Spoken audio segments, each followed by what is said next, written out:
जन स्वराज के सूत्रधार प्रशांत किशोर ने कहा कि गरीबों का हक हर उस सरकार ने मारा है जो पिछड़ों की बात कर पिछड़ों से सिर्फ वोट लेते आया है। बिहार में सबसे अशिक्षित बच्चे पिछड़ों के समाज से हैं। आपने भागीदारी मांगी, सत्ता में आपको भागीदारी मिली गरीबी और भुखमरी में।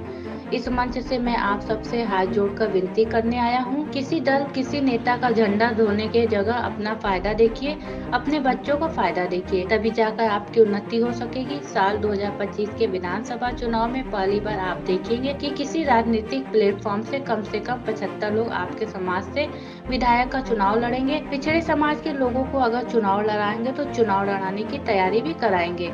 उसके पीछे जन स्वराज अपनी पूरी ताकत और व्यवस्था लगाएगा, ये आपको मैं आश्वासन दे रहा हूँ। बिहार से अमरजीत सिंह की रिपोर्ट। 2025 के चुनाव में देखेंगे पहली बार किसी एक राजनीतिक प्लेटफॉर्म से कम 75 आपके समाज के लोग विधायक का चुनाव लड़ेंगे। कम से कम 75 आदमी चुनाव लड़ेगा और मन से आपको दावा कर रहे हैं कि अगर जो दल और नेता आपका रहनुमा होने का दावा करता है, जरा उनसे पूछ लीजिए और उनको चुनौती भी दे रहा हूं, अगर उनमें दम है तो आपके 75 लोगों को लड़ा कर दिखा दे। कोई नहीं लड़ा सकता है। और ये टिकट देने की घोषणा नहीं है, ये टिकट देने की घोषणा नहीं है।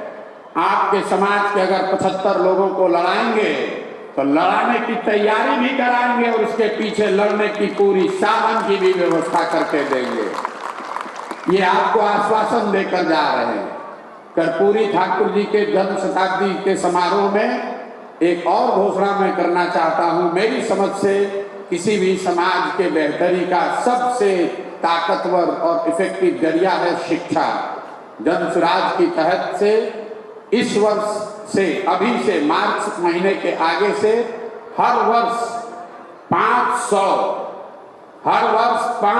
अति पिछड़ा समाज के बच्चों को जन स्वराज अपने खर्चे पर, मेधावी छात्रों को पढ़ाने का खर्चा जन स्वराज से दिया जाएगा। दल की ओर से मतलब करीब करीब हर जिले से 10 से 12 मेधावी छात्रों को, जिसको आपकी मदद से कंपटीशन के आधार पर चुना जाएगा, उनको आगे पढ़ाने की, खासकर कॉम्पिटिटिव एग्जाम्स में, नौकरी के एग्जाम्स में उनको कोचिंग के लिए उनके पढ़ाई की व्यवस्था का पूरा खर्चा जन स्वराज की ओर से उसको उठाया जाएगा। मेरा आपसे अनुरोध ये है, एक बार चाहे आधी पेट खाइए लेकिन अपने बच्चों को पढ़ाने पर पैसा खर्च कीजिए।